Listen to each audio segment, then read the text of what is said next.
ఇప్పుడు మనం పోతులూరి వీర బ్రహ్మేంద్ర స్వామి నివసించిన హౌస్ దగ్గర అయితే ఉన్నాం. ఇదే ఆయన నివసించిన ఇల్లు అనమాట.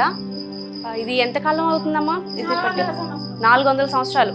400 సంవత్సరాల నుంచి కూడా ఇలాగే ఉంది. అక్కడ మనం చూడొచ్చు గడప దగ్గర పైన అంతా కూడాను లోపల పడిపోయినట్టు అయిపోయింది, మొత్తం అంతా పడిపోయిందమ్మా.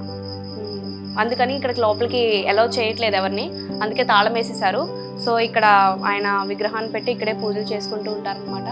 మొత్తం పైన పెచ్చు అంతా కూడా మనకి చూసుకుంటే ఊడిపోయినట్టు కింద ఇదంతా ఉంది. ఇది సపోర్ట్గా తర్వాత ఇప్పుడు వేసినట్టున్నారేమో.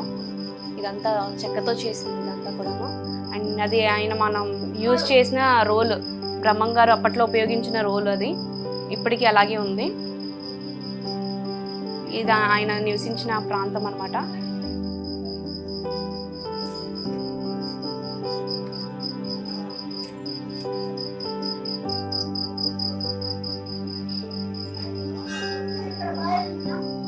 ఇదంతా చూసారు అసలు మొత్తం చెక్కదే. చెక్క అయినా కూడా ఇప్పటికీ ఉంది, కానీ చాలా వరకు ధ్వంసం అయిపోయి ఉంది. ఇదంతా పగులు పట్టేసేసి అంతాను సీలింగ్ అంతా ఇక్కడ పడిపోయింది అనమాట. రాళ్ళు అవి మనకి కనిపిస్తున్నాయి. ఇదంతాను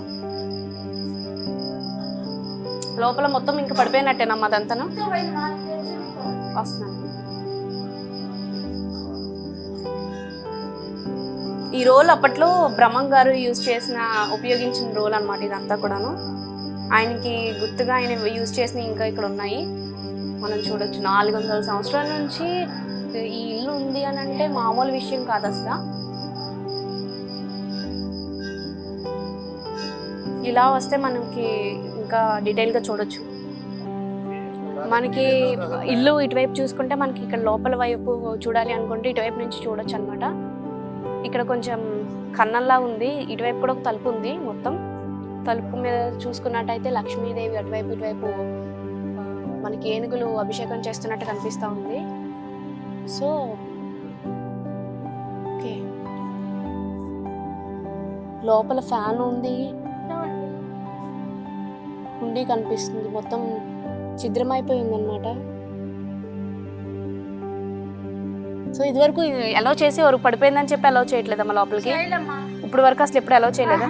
వదిలేసినారు. ఫోటో తీసుకొని తీసుకొని పోయినారు. ఓకే, ఇక్కడ నుంచి కనబడుతుందా సతీష్ లోపలికి? ఇది మొత్తం చెక్కతో చేసిన ఇల్లేనా? చెక్క రాయి రాళ్ళతో కట్టిండ్రు. రాళ్ళు మట్టి కలిపి కట్టిన ఇల్లు అనమాట. సిమెంట్, ఇదిగోండి రాళ్ళు, మొత్తం రాళ్ళుతో కనిపిస్తా ఉంది.